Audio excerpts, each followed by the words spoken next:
Hi, Hilton here from Cant, and today I'm talking about an interview from a gentleman called John Broadbent who wrote Man Unplugged, a very good book. This particular video is all about men and self-esteem. So this actually explores what self-esteem is for men, and it's quite a fascinating area really, because often as men we don't want to be exposed as not having self-esteem. We're supposed to have it. And this talks about, it kind of fluff busts the whole thing. What is self-esteem? What would I be like if I had it? How do I even know that I've got it? Check out this video, I'm sure you'll enjoy it. Right. And I think one of the things that I've learned in life, Hilton, is that you can usually pick a person who has high self-esteem because when they built that level of self-esteem or self-worth, they're capable of owning mistakes. They're capable of truly giving to another human being. They're capable of being vulnerable. They're not afraid of making mistakes. Right. And they don't have a need to sledge or put other people down. Right. Whereas a person who's lacking in self-worth or self-esteem does the opposite. They can't make mistakes. They can never be wrong. They'll point the finger. They have to be right. They have to have the last word. They're dogmatic. And quickly you can see those two schools of behaviour, and very quickly you can identify. And sadly, Australia is sort of well known in the masculine area for sledging. Yes, sledging. Better explain sledging for people from overseas. So there's a difference in a bit of banter between two guys having a go. Yeah. Oh mate, you're losing a bit of hair. Mate, look at that, you're all bloody grey. Old bastard. Like that's a bit of banter. That's right. Sledging is when someone really goes in hard and puts someone down for something that is just completely inappropriate. Like you fat bastard, or in a really cruel way. Yeah, cruel way, or it's done repetitively. Yeah, and it starts to kind of like it starts to hurt. Yeah, and it's putting someone else down. Yeah. And if you're a man who operates from that modality, I can tell you people don't like being put down, so you will over time ostracise people to the point that you won't have anyone left around you. And that's why I think the embittered old man model comes from. That's what I was thinking actually when you said that. Because the families around them they grow up. Yeah. They do the inner work. Yeah. They see their mum or their dad, they see the behaviour and they go, I don't need this in my life. I'm out of here.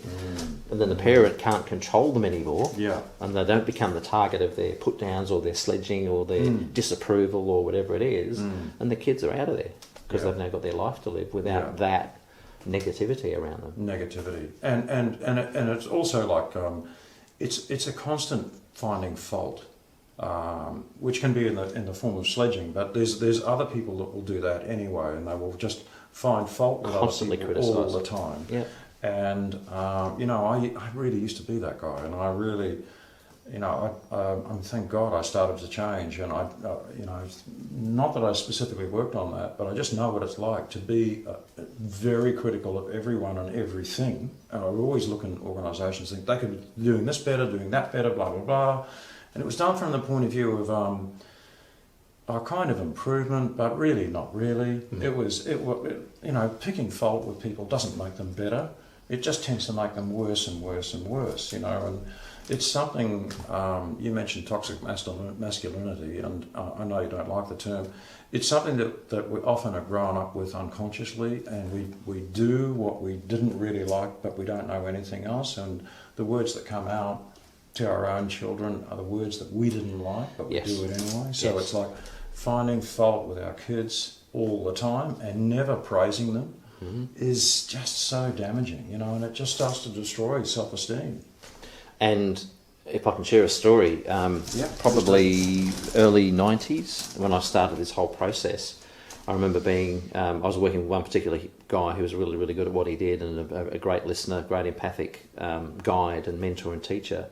And he said to me one day, when are you going to take that little boy by the hand, being my little wounded me, the inner child, one of, because we were a multiplicity of those.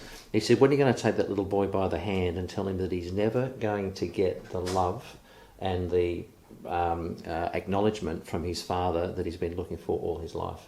He's never going to get it. Never going to get it. Right. And I sat with that, and I think at this particular workshop I was at for 3 or 4 days, I cried for probably 3 solid days when I finally let that settle in. Wow.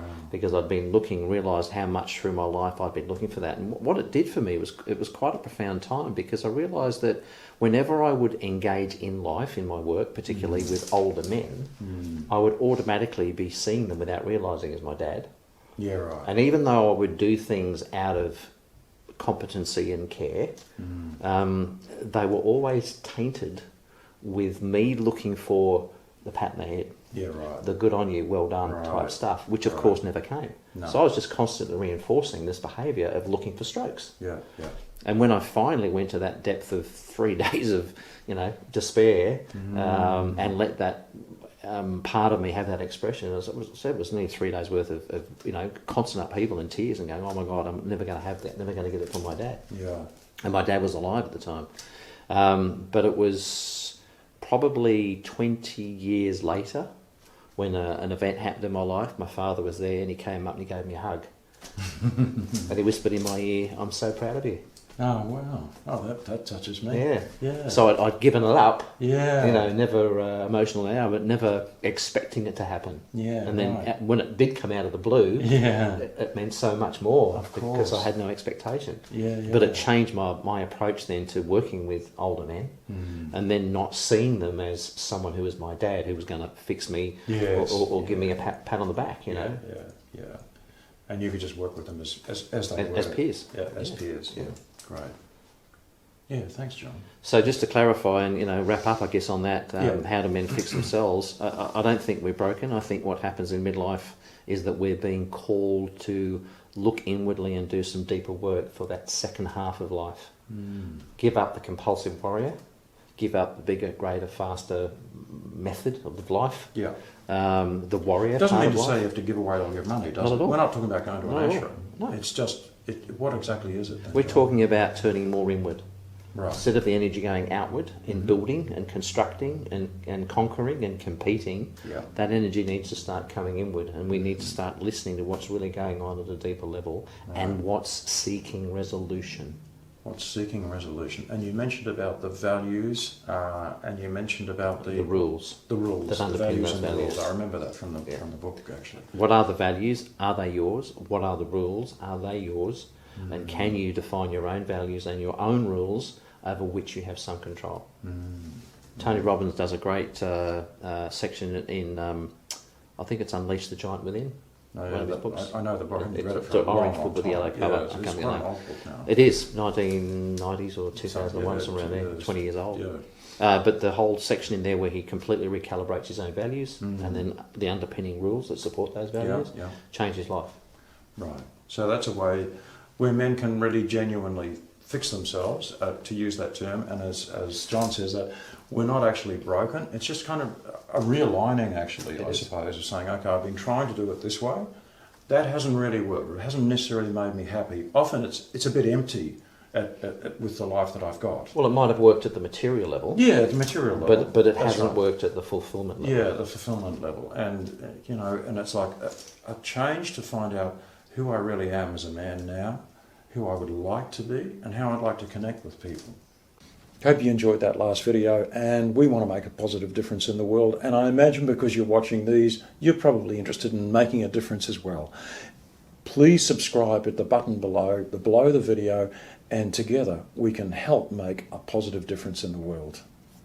Thank you.